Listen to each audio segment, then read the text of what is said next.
to the Wild Review. Thank you for stopping by. You think after all this time I would have changed my intro. I am very much aware how cringy it is. It just kinda sticks. So, I'm stuck with it and now you are too. I'll take all the embarrassment, but thank you for being here. Some things have changed, if you have noticed, and we're going to acknowledge them only now. I'm sitting in a chair instead of standing. I like sitting in the chair. If you're new here, welcome to the Wild Review. I didn't intend on coming back to the Wild Review with a Stranger Things discussion, mainly because the last time you saw me, if we overlook the Christmas miniseries, the last official Wild Review episode was my Stranger Things discussion. I talked about all 4 seasons at great length. I went over characters and the groups, who was broken up with who, my thoughts, what I liked, what I didn't like, and I even gave some theories about season 5. Originally, I didn't want it to be that way. I didn't want them to be back-to-back, but now I'm sitting here saying, hey, this is not a bad idea for something to come back with.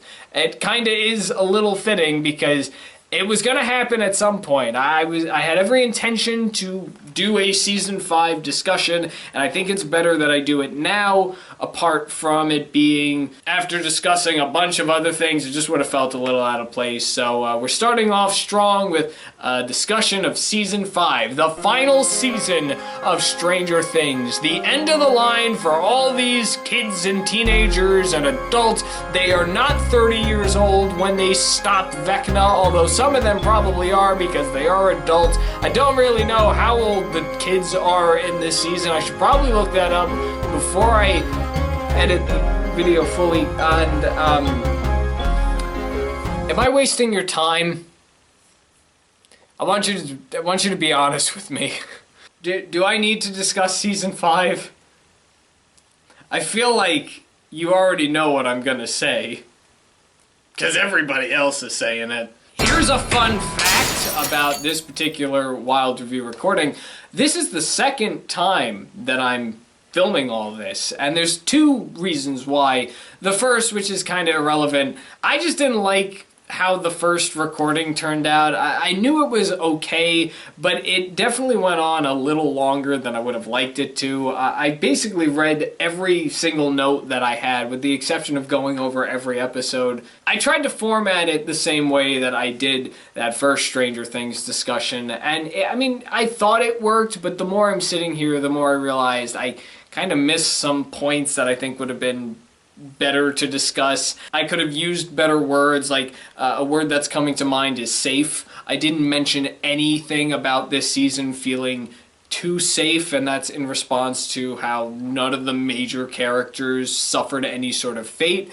I felt like the Duffer Brothers were just being very safe with everything that they were doing when it came to these characters. I could have easily just probably sat down and just talked about some other points. Like I could have made notes with the recording that I did and just fill in the blanks of what I wanted to include. But, and this kind of goes into the second reason why I'm recording this, I feel like I'm just repeating everybody else. Because Stranger Things Season 5 has been out for quite some time now. It's been out for a month exactly. I am filming this on the 2nd of February, so I don't exactly know when this will be coming out, and that was my problem with the first one. I didn't quite know when that recording was gonna get edited and that would be put out, but just remembering everything that I was saying, because I still have the notes with me, and how I just haven't edited the video, I feel like by the time it comes out,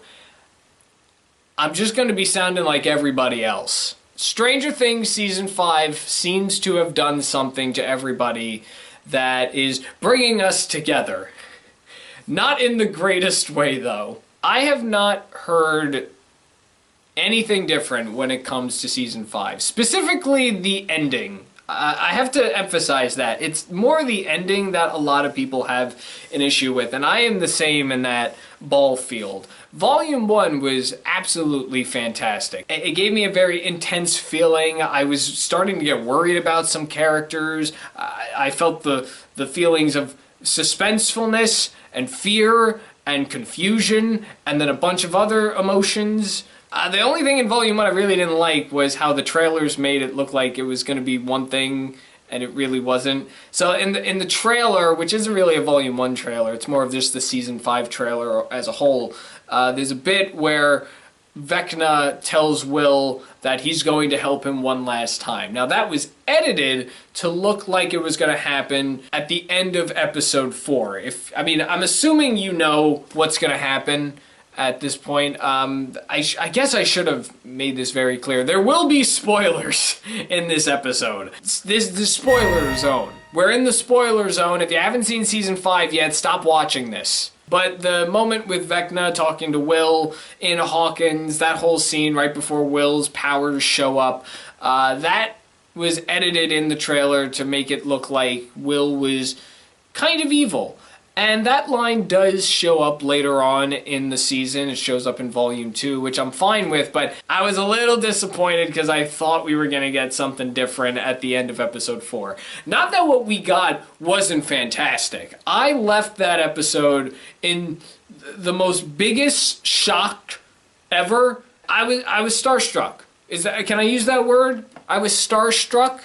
I was starstruck with what happened with Will. I thought that was cool. I thought him revealing to have these telepathic, telekinesis, 11 powers, like that was really cool. Unfortunately, it just kind of went downhill from there, but that's the only thing that I would say I was like, about in Volume 1. It's a very small nitpick. I mean, it's not even that big of a deal. I still really like the episode as a whole. That episode itself, that is beautiful from beginning to end. It's even got a fantastic one-take shot. It was just really well put together, and I really enjoyed it. I kind of rambled on about episode 4 for a bit, I'm sorry. My reasoning for wanting to redo this is because I just feel like I'm saying the exact same thing everybody else is saying, and especially with it being a month after this show has officially ended, definitely after having a lot of different conversations with people where they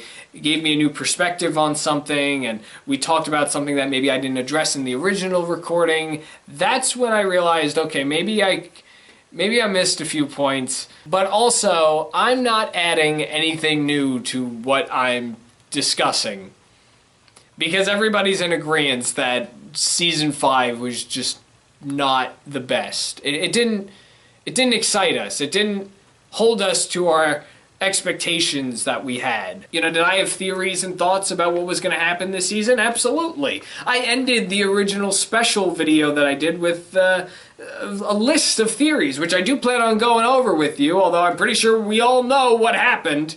I think I'm being too sassy. I'm assuming that you've seen the video I did. I'm going over them regardless, it's fine. With that, I guess there's the question of, well then why am I even bothering talking about it? Because clearly I have the exact same thoughts as everybody else.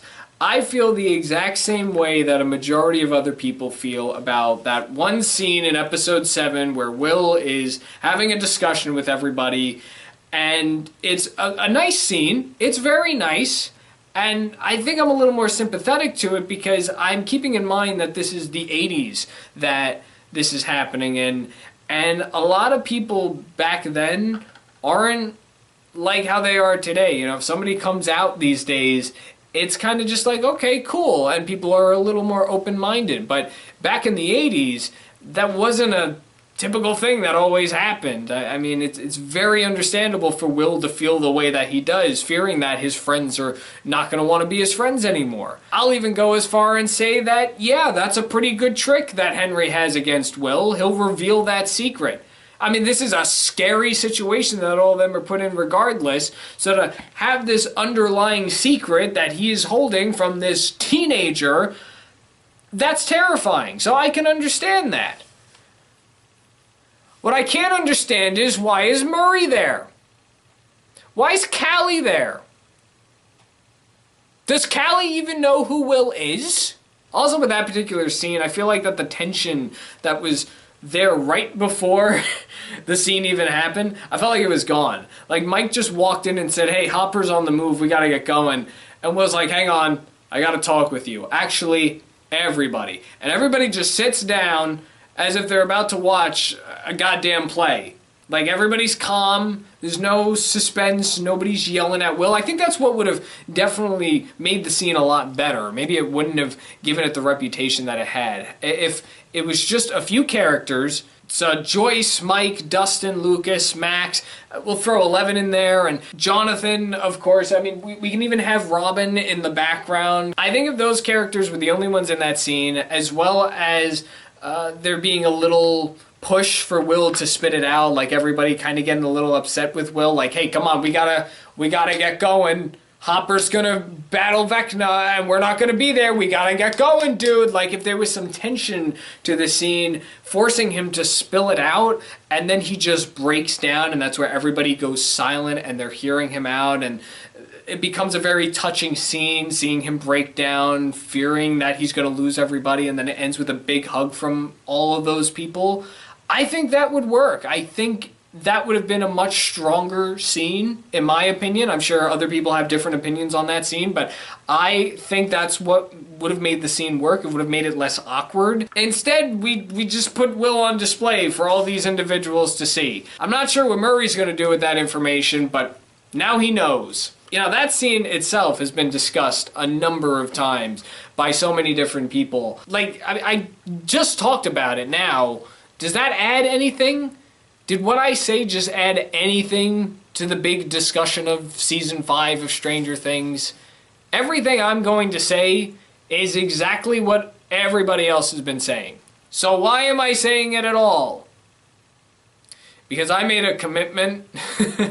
I do feel like that I need to be complete with it, because I talked about Season 1 through 4. Might as well talk about Season 5. I don't know if I'm going to talk about everything, though. I mean, I have all these notes on my laptop. You know, the other thing that I did also in the first recording was I discussed the documentary that had come out. I wasn't going to watch the documentary that was attached to Season 5, but a friend of mine told me that I should check it out because it would explain everything that I was feeling after watching the finale. And it definitely opened my eyes a bit. I'm very glad I saw the documentary. I was very stressed out when I saw it as well. And even with that, I feel like I don't need to go super into detail about. So this is what I think I'm gonna do, because I'm clearly talking about it. So this is what's gonna happen. I'm gonna set it up the same way that I did the first Stranger Things recording, and we're just gonna go into it. I'll discuss the plot of it, and I'll go over the characters, the new characters that we see, and I think I'm mostly gonna specify on the things I liked about Season 5. I can go over some things I didn't like, which is a majority of things that everybody else doesn't like. But I think I'll focus on mostly the things that I did like, because I'm not hearing a lot of things about what people liked about Season 5. And there, in my opinion, there are some things that I really enjoyed. I'll give some very subtle thoughts of other choices that I thought were I'll also go over the documentary just a tiny bit. I won't go into it a lot, but I will discuss some thoughts I had about the documentary. And then I think we'll wrap it up from there. Oh no, we won't wrap it up, sorry. We gotta go over my theories. I did promise I would go over my theories, so we're gonna do that. And then that'll be it. So I'm kind of redoing the original recording, but at the same time I'm not, because I'm gonna focus more on the positive stuff instead of the other stuff. But I will be addressing the other stuff. Boy, we're off to a really great start. Cue the music!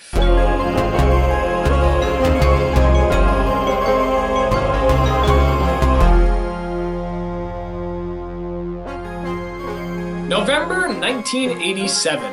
Just a few days away from the anniversary when everything started. Hawkins is under quarantine ever since the gates had opened, and the military watches over the town. The leader, Dr. K, is overseeing operations both in Hawkins and a base located in the Upside Down, experimenting on creatures as well as hunting down 11.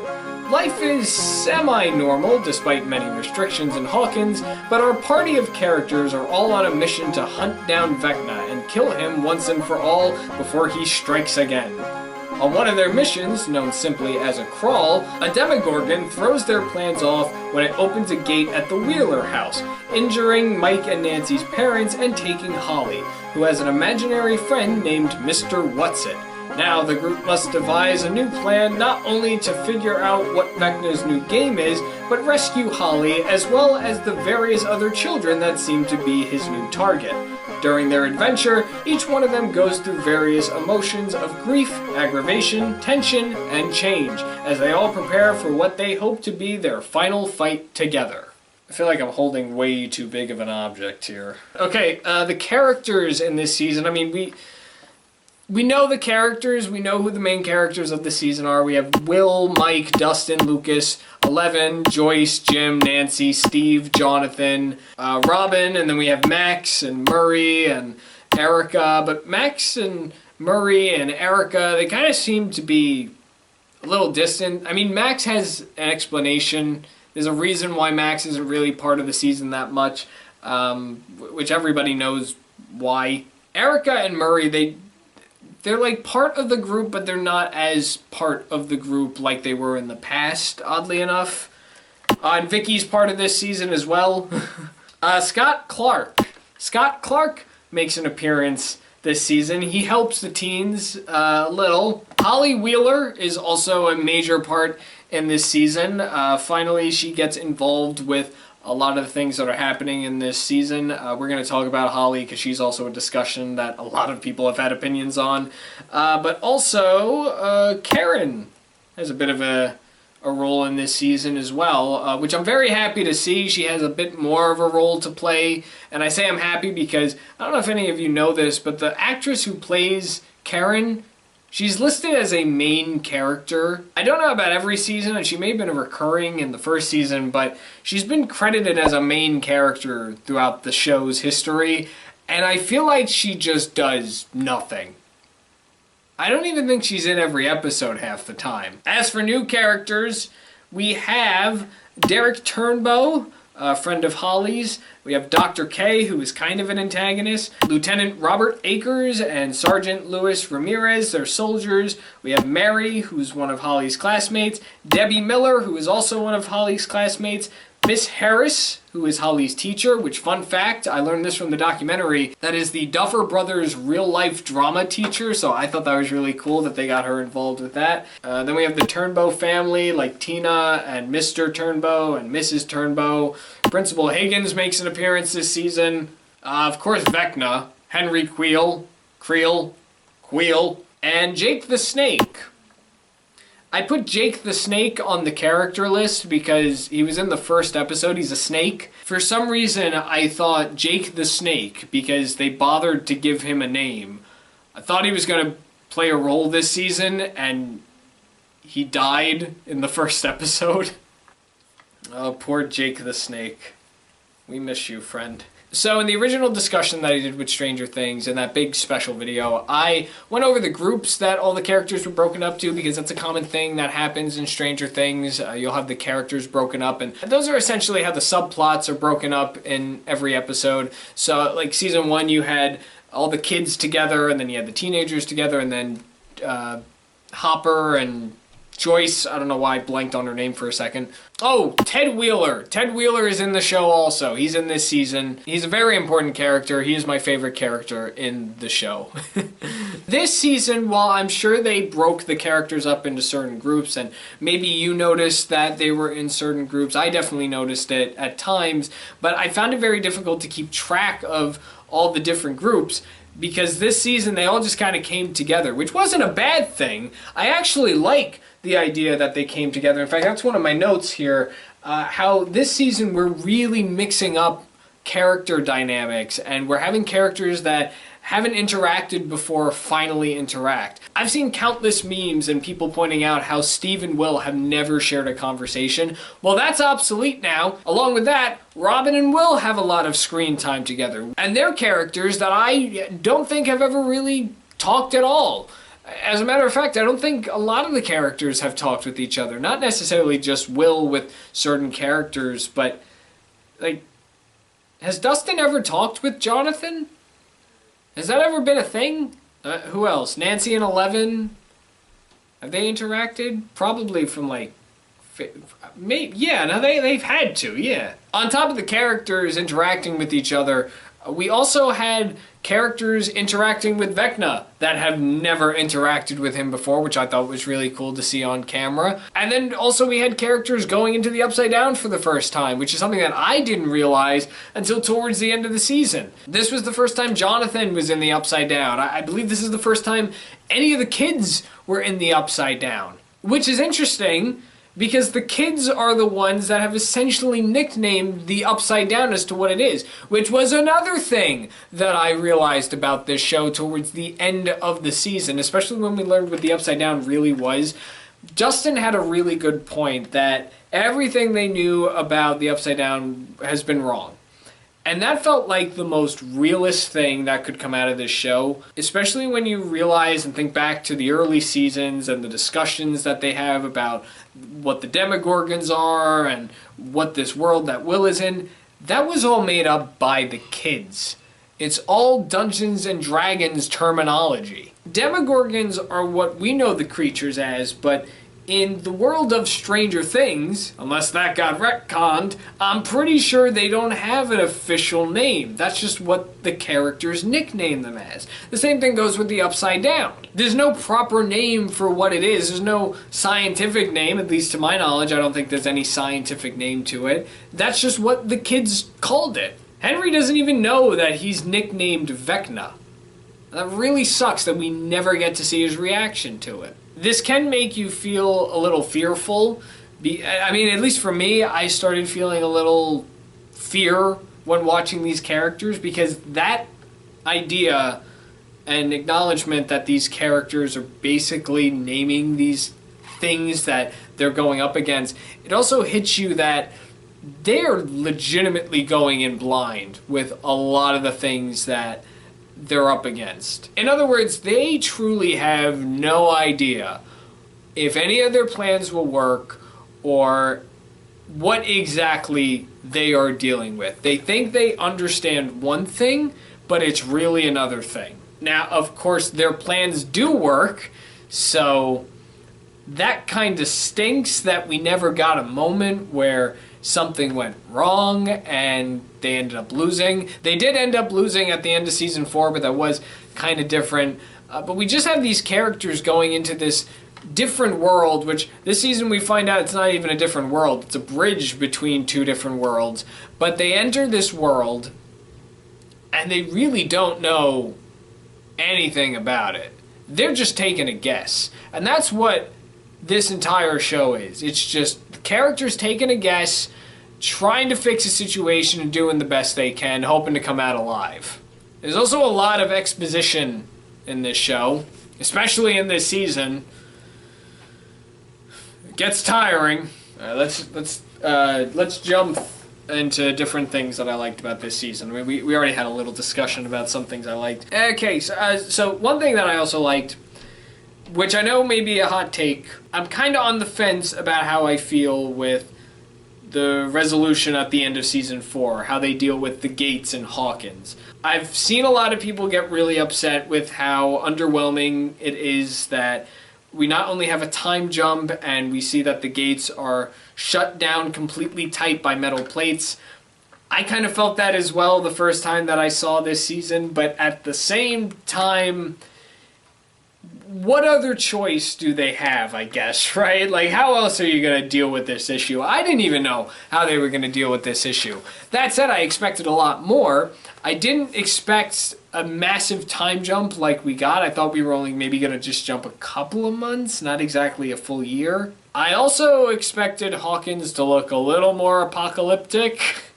It looks like everything's fine. School is still in session. People are still going to work. People are still allowed to roam around. There's just a curfew now. Who knows what happened to that dead grass that was getting infected by the Upside Down? I guess they replanted and everything's fine. I am a little upset that there wasn't more of an intense reaction to that happening. Definitely there should be a group of people that are like protesting and seeing like, how do we fix this? Why are we just accepting that this is normal? I kind of also expected there to be upside down creatures like demogorgons and maybe demobats flying around. Like that would have definitely led to some intense moments in the town of Hawkins, especially seeing that nobody could go anywhere. Like, how terrifying is it that the military blocks off your town and it's infested with all of these creatures that can kill you? And they will kill whoever they need to kill you. Like, that's horrifying. I mean, did you see the Demogorgons this season? They were intense! I wanted more of that in the town of Hawkins. I thought we were going to get that based on the trailers of how it would look. But I guess what we got was fine. I'm not super upset about it, and I did kind of find it a little funny that they just put metal plates on the gates. Yeah, I mean, there could have been a lot more from it. I was a little underwhelmed, but I don't mind it because what other choice did they have, I guess, right? You can't keep those things open, at least not for the entire time. Something that I gotta admit I extremely loved, and I'm not sure if I'm the only one who feels this way, but I loved what was happening with Dustin in this season. I loved seeing his personality change. I loved seeing the growth that he went through, the grief that he went through, the heartbreak, the rage. I loved seeing this different side of Dustin, who is known as the comic relief in the show. I mean, he has all the one-liners. He breaks a serious moment at times, especially in the early seasons. This season, he is struck down with grief. He's still not over Eddie's sacrifice. He's trying to continue his legacy. He's constantly being beaten down. He gets into fights at school. It's a completely different Dustin. And especially when we get the scenes with him and Steve and their relationship breaking down, and then that whole meltdown he has on the stairs, and the hugging, and it's like you're seeing what's really going on with Dustin. I thought that was fantastic. I thought that whole performance of this new Dustin, I thought it was great. The same goes with Steve. I don't know, I have a laptop here, I can look them up. Gaten Matarazzo. I know for a fact I said that wrong. And then Joe Carey. I probably said that wrong also. Two best actors in the show, hands down, especially in this season. Along with that, I mean, since I'm mentioning best actors, Jamie Campbell Bower is fantastic in this season. He is even in the bad episodes. I shouldn't even say bad, but in the episodes that don't have the greatest reputation, he is hands down the greatest actor in this show. There's a moment in episode 3 with Erica getting involved. They put together this plan to save Derek because Derek is the next target that the Demogorgons are going after right after Holly. They have this plan where they're going to knock the entire family out by putting something in their pie to eat, and that's all constructed by Erica. She's part of that scene. That entire pie scene in that house, I mean, Erica's line itself, "I told you to eat the damn pie," like, that's hysterical. I laughed so hard watching that. I do really like how this season we spend a lot more time in the Upside Down and kind of learning about the Upside Down. Of course, what we learned about the Upside Down, I will say, is a little underwhelming. We'll get back to that, though, but I do like how we spend more time there. Everything in episode 4, like I said earlier, it was great. Episode 4 was just a really great episode. Vecna's battle against Max, who was then taken over by Will, I thought that was fantastic. Even though Karen had a tiny involvement in this season, I still am very glad that she's finally being exposed to what's going on. I wish she had more time in this season to really go against the bad people, the monsters, but, you know, they decided to write what they wrote, and, you know, at least we got something, right? Obviously, Max waking up from her coma or trance, whatever it was, that was a no-brainer. That was going to get me. I did not cry. I thought it was sweet. I thought it was sentimental. I'm definitely glad that they did that scene right, especially to an extent. You know, there could have been a little more excitement from other characters, and maybe Max could have been a little more in a daze. Definitely could have questioned how Hopper was still alive. That's a point I didn't bring up last time, but I'm bringing it up now. She thought he was dead. In the finale, we have a moment where Henry is tricking Jim. He's making him see his dead daughter, and then there's this really fantastic scene where he, like, shoots Vecna, but he ends up shooting Eleven, which eventually becomes a fake out, but that scene altogether, just from the moment it started, that was fantastic. I really, really was looking forward to seeing a Vecna versus Hopper scene, and that's the only one that happens. I'll take it, though. I would have liked a little more, but I'll take it. At least we got something. There's a moment where Mike, in the finale, he apologizes for how he's been acting towards Will. This is a reaction to Will coming out. And I thought that was nice, especially because Mike is an okay character for me. If you've seen the lengthy special that I made talking about Stranger Things, you'll know that there were some moments where I did not like Mike as a character. I think season 3 and 4 specifically, he was not a great character at all. I felt that he was very selfish, and it's like, no, this is my way, and blah, blah, blah. Seeing him apologize just for treating Will the way that he did, not thinking about him, or I guess just his whole attitude as a whole. Like, the fact that we got Mike apologizing overall, I liked that. I liked seeing him kind of be accountable for just being a big dick. Some people have a bit of a thought when it comes to the big giant mind flayer in the finale. I gotta admit, kind of looks cool. I thought it was a really intense monster. Should have been around it a little more, should have had more time spent with him, but I'll take it. That was a pretty cool monster. Too easy to fight, though. There were like, what, 8 characters? That thing had 12 legs. The ultimate fate with Vecna, how Joyce was the one to chop off his head, that is another one a lot of people are kind of on the fence about, but a lot of people do think that it was warranted, and I gotta be one of those people. I think it was very fitting that Joyce was the one to chop Vecna's head off. I think it was definitely deserved of her, especially since Joyce did nothing this season, so I'm glad she was able to do just one thing. But even with that, like, that whole scene itself I thought was really well put together. She had her one comment and then just started going at Vecna's head, and then it comes off. Like, it felt right that she was the one out of everybody that should have done that, because I think she suffered the most. Her kid went through hell and back. And Will's eyes bleeding. There's a moment where Will's eyes bleed because of Vecna. I thought that just looked really cool. Holly's involvement in the show, I've seen a lot of people not enjoy her being part of the final season. I don't really have a problem with it. I kind of expected it also. Is she one of the most randomest and maybe even at times irrelevant character to involve in this cast of characters? Probably. But I see Holly as the equivalent of Eddie in Season 4, or Billy in Season 3, or Bob in Season 2, or Barb in Season 1. Like, she's just the extra character that gets involved with the story. Now, that doesn't mean she's exactly like any of those characters, especially Eddie. She is nowhere in comparison to how Eddie was as a character. Eddie is a fantastic character in comparison to Holly. But the Duffer Brothers did say they weren't going to be introducing any new major characters in this season.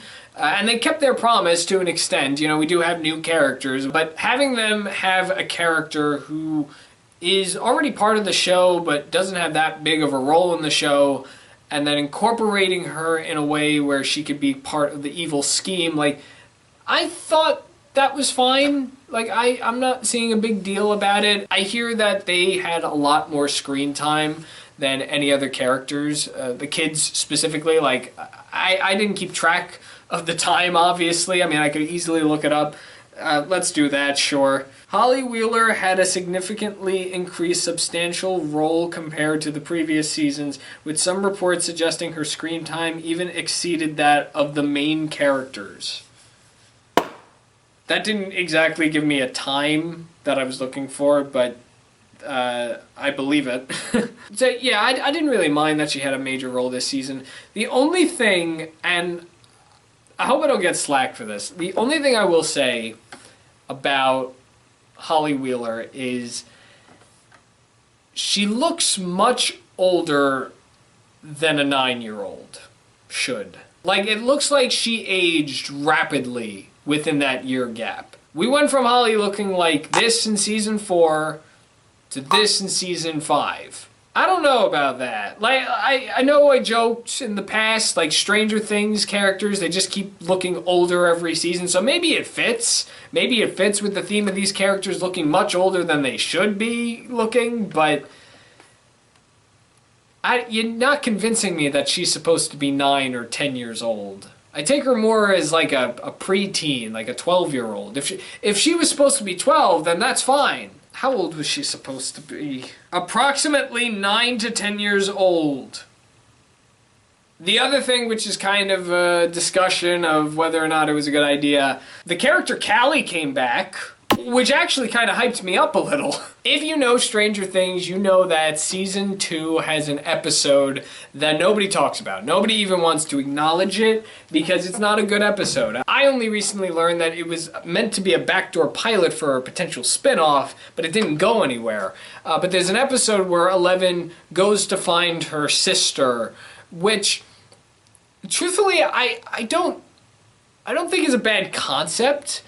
Especially since that season was focusing on Eleven trying to figure out her past at one point, but I just think the episode is so bland. It doesn't add anything to the story. It's a one-off episode, and more importantly, by the time we got to Season 4, it was just never addressed again, which I think is what a lot of people were getting upset about. They had this one episode where they introduced these different characters, and somebody related to Eleven, and she was just never mentioned again. And one of my theories about Season 5 was that we were finally going to get a resolution or an explanation to what happened to those characters, if not all of them, at least Callie. And I was very happy to see at the end of Episode 4 that one of the cliffhangers was Callie is in the place of where they thought Vecna was going to be.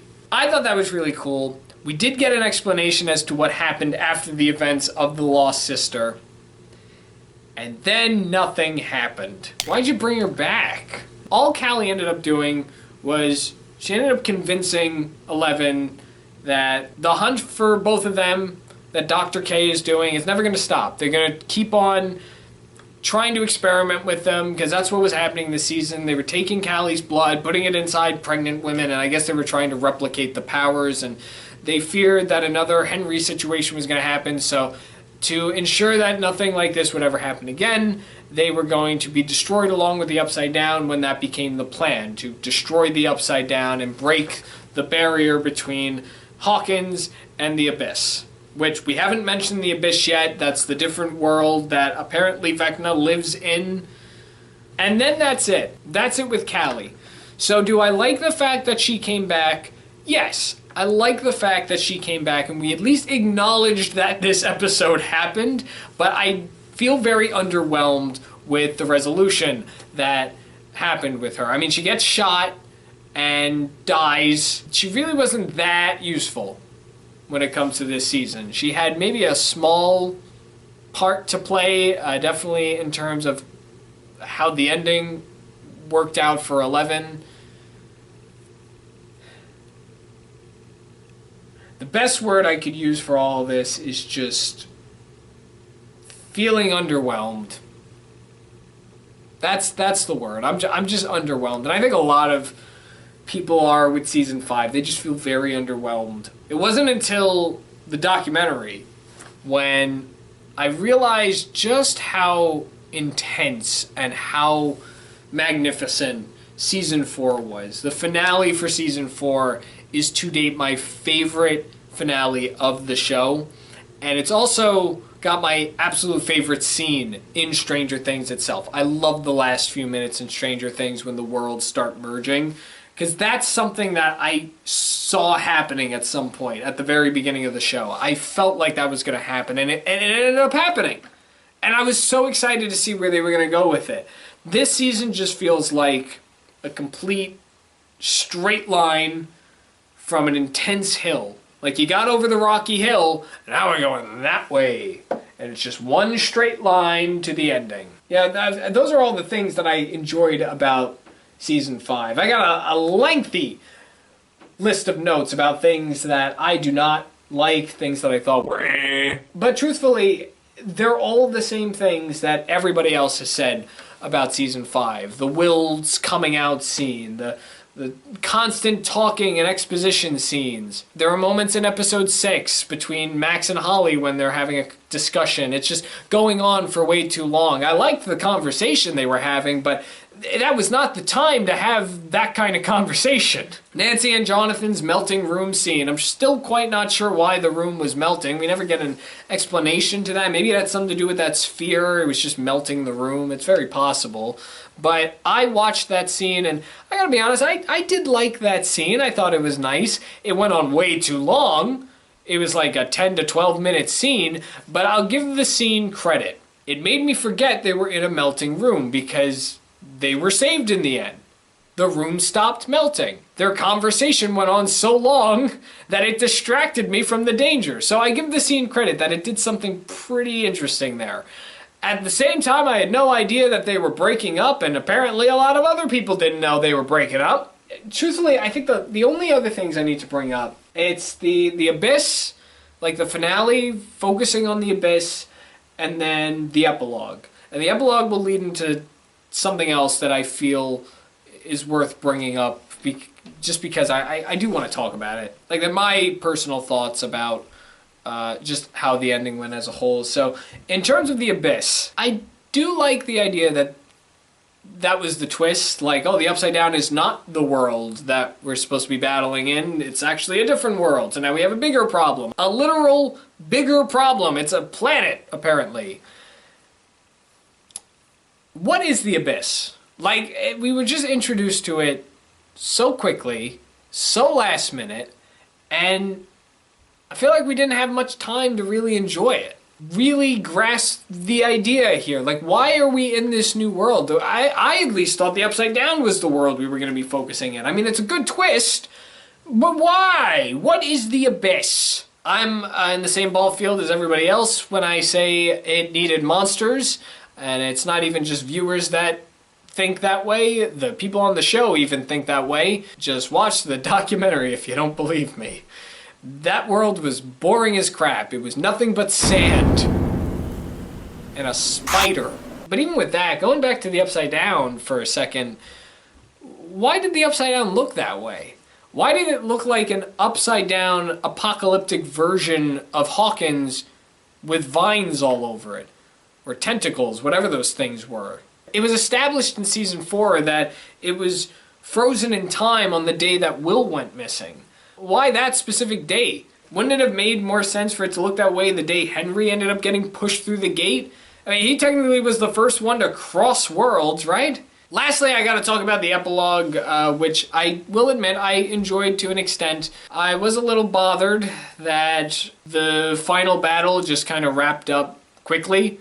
I was really hoping we'd get all the main characters going up against Vecna, and we didn't have that happen. It was just a quick one-on-one battle between Vecna and Eleven, so that sucks. It's a little redeemable when you see that Joyce is the one that cuts his head off and officially kills him, and it is satisfying to see at least most of the main characters, not all of them.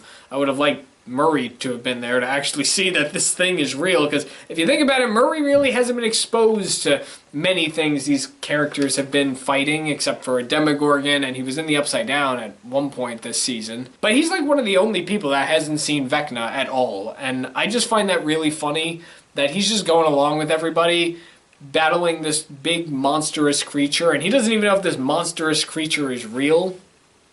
There's something humorous about that. But they do the battle, which lasts for probably like maybe 10 plus minutes. And then they go back to Hawkins, and Eleven dies along with the Upside Down because they put a bomb in the Upside Down. They're closing off worlds. That all happens. And then we jump 18 months into the future. We've still got like 45 minutes left of the finale. We're just in the epilogue for the remaining 45 minutes of this episode. The epilogue itself could have been its own episode. And it wasn't. It was just a very lengthy episode that should have been very intense, but it wasn't. It was kind of intense at the beginning, and then it was just the epilogue. That's it. No more. Oh boy. Kids graduate high school. That's nice to see. Max is completely fine. Dustin is, I guess, broken up with Susie, because that's just the impression I got with the scene that a lot of people assume also. I guess Robin broke up with Vicky because she's nowhere to be seen throughout the rest of the episode. Hopper and Joyce get engaged, that's nice, and then the kids are playing D&D, and Mike tells a theory about how Eleven might be alive.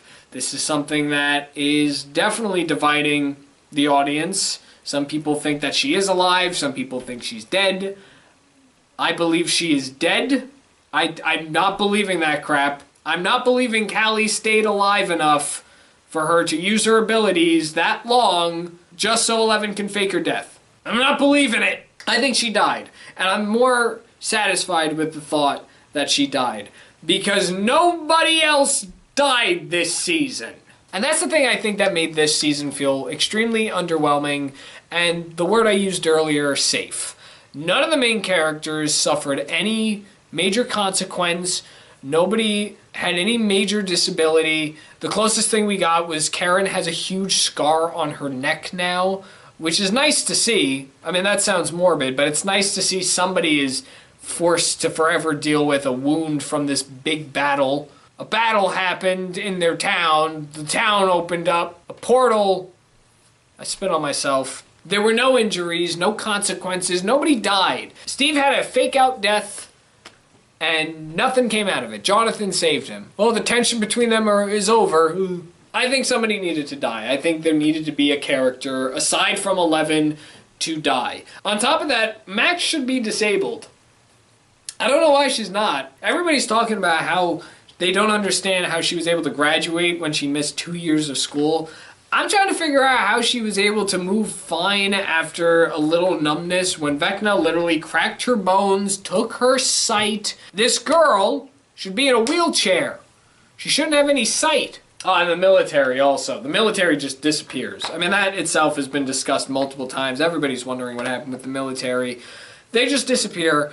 I don't understand that. I don't understand how we did this entire show. We come out from this one episode where the Upside Down goes away, the gates are closed, which is another thing. The gates are just gone. Wouldn't they still just, I mean, the ground opened up. Shouldn't there just be a black void? Nobody's brought into questioning. Characters killed other characters. I guess that's done. We don't need to worry about that, but none of the main characters are brought in to be questioned about the events that happened in the last couple of years in this show. The town of Hawkins just kind of forgets it ever happened. It's not even turned into like a joke, like how Gravity Falls did their finale with everybody saying, oh, we don't talk about what happened, even though everybody knows what happened. They don't even do that. That would have been pretty cool to see, like a little recognition that, yeah, this messed up thing happened, so this is how we're dealing with it now 18 months later. That doesn't happen. They had all this potential to do a great finale, something to leave a really good impression, the Duffer Brothers, and I'm underwhelmed. I'm disappointed. I'm like, it could have been so much better, and I know I'm not the only one who thinks that. Transitioning from that, I should briefly just go over the documentary about Season 5, which is a Season 5 documentary, but it's also kind of like a documentary about Stranger Things as a whole to an extent. I mean, it does talk about some of the earlier seasons of Stranger Things, the auditions of the kids when they first started out, so it's kind of like a nice farewell documentary for the show. That's the nicest thing that I'll probably say about it, because I'll say it again, this documentary stressed me the hell out. One filmmaker to another filmmaker, this was very stressful to watch. As somebody who's done productions, whether it was a student film or a short film I've done for fun, being on that side of the camera, the director, and watching stuff happen and organizing things and trying to get things done at a certain point, it was stressful to watch. Like, I felt the stress coming off of these guys, and it's not something that I wish upon anybody, because that stress is bad. It's not a fun stress to feel. But I feel like they put it on themselves. I mean, it clearly seems like that they clearly didn't think that hard into what they wanted to do, and now they're stuck making the thing that they're making. A lot of people have pointed out that you can look at the actors' faces to see, like, they're also confused, like, how any of this stuff makes sense. I don't really see it that much. I'd probably have to watch it in depth more to really see the look on any of their faces, like Millie Bobby Brown reading the script and, like, the facial expression she makes. I always thought like she was just kind of reading it and just getting emotional because it's like the last script, but I don't know, I could be wrong. Maybe she was getting frustrated, and we'll probably never know with these actors because I doubt they're ever going to come out and say anything bad about Stranger Things without making the Duffer Brothers look bad, even though this documentary kind of makes them look bad. There's definitely a lot that can be discussed about this, like how they started filming without having a full script written, which is something you really should not do unless you know what you are doing. Unless you know why you are filming what you are filming, and you have an outline of what needs to happen, that's the only exception in my opinion. But other than that, I wouldn't recommend anybody do that. You can see the stress on all the production crew's faces. They're confused as all hell. They have no idea what's going to be happening. They have no direction. I don't really know who to blame in this case either. I could blame the Duffer Brothers because it was their show. They should have thought this out more perfectly. But at the same time, I could blame Netflix because maybe they gave them a time limit and they ran out of time. But even with that statement, if that was the case, they had 2.5 to 3 years to create everything. Why didn't they do any of it?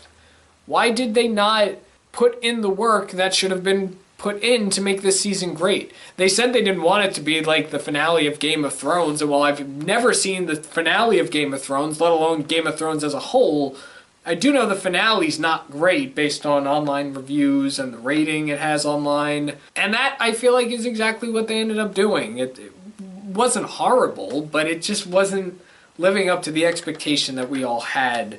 And I think that's what's most underwhelming and disappointing about season 5 is we just had all these expectations. We thought things were going to happen, and we didn't get any of that. We got sand. Sand. I'm not done yet. Those are basically everything that I have to say in terms of season 5, but I'm not completely done because I want to go over my theories from the special episode that I did. I promised I would do that. I'm going to say what my theory was, and obviously you already know what the outcome of it is, but I'll say what the outcome was anyway because that's just what's going to happen. I theorized that someone in the main group will die. That consisted of Mike, Will, Dustin, Lucas, Eleven, Joyce, Hopper, Nancy, Jonathan, Steve, Murray, Robin, and Erica. I did not put Max in that group. Technically 11 died, and I'm believing that she died, so yes, I was right. It was unknown what had happened to Sam and Argyle and Enzo and Yuri, but we would get a possible explanation. Nope. We could put Vicky on that list too, and Susie. We get a guest appearance from someone that has passed on, so like a guest appearance of the characters that have died in the show, like Eddie and Billy and Jason, Barb, Chrissy. That does not happen, but we do get flashbacks of a few of these characters. Holly will get involved with the story. She'll be filled in with the context. Yes, that was a no-brainer. I knew that was going to happen even when making this theory because I had seen the behind-the-scenes photos. The Upside Down would fully merge with Hawkins. No, that does not happen. We get a little understanding to why the Upside Down resembles Hawkins. Let's get a little more explanation to that frozen in time thing that was established. The parents of the kids will get involved with the big fight. Technically, yes, only Karen gets involved. Ted Wheeler will not change and stay exactly the same. Even in the hospital, he's still the best character. Vecna will face off against everyone. That is a no. Vicky will get together with Robin. That is a yes. Robin keeps blowing her off in this season. You're not typical Robin. Steve will either get back together with Nancy or find another girl. It doesn't happen on screen. It's very possible he gets with another girl off screen in the epilogue. I don't know that for a fact. I know he mentions something like that, but no, he doesn't get back with anybody. Reappearance of 8 and her gang. That is a yes. 8 does appear. Will have some involvement with the evil scheme because of his connection. Technically, it's not the way that I theorized it. I thought he was actually going to be a villain. Turns out he was just making the tunnels in his sleep for Vecna. We're going to get some context as to what happened to the buyer's dog in season 1. That is a no. I have no idea what happened to Chester. Is that his name? Oh yeah, I was right. Yeah, Chester. He was probably put down. This was a wild one. The upside-down dust particles, known as spores, are revealed to be people. That's a no, but that would have been pretty cool to learn what those spores really were. Vecna will die. Yeah, the ending will either take place in the 80s, a few years later, or present day. It takes place in 1989. And then this is the one theory, and the number one thing I'm extremely upset about. The ending will have someone say, or hint at the saying, well, stranger things have happened. It was right there. It was right there. They didn't say it. It was right there! Well, that's all I'm gonna say about Stranger Things. Season 5 and the show. To wrap this all up, let's give it a rating. Let's go back to the rating system that I had with the Wild Review all those years ago. What would I give Stranger Things Season 5 and Stranger Things as a whole? Well, Stranger Things Season 5, I have to admit, it was eh. It was an eh season, could have been a lot better.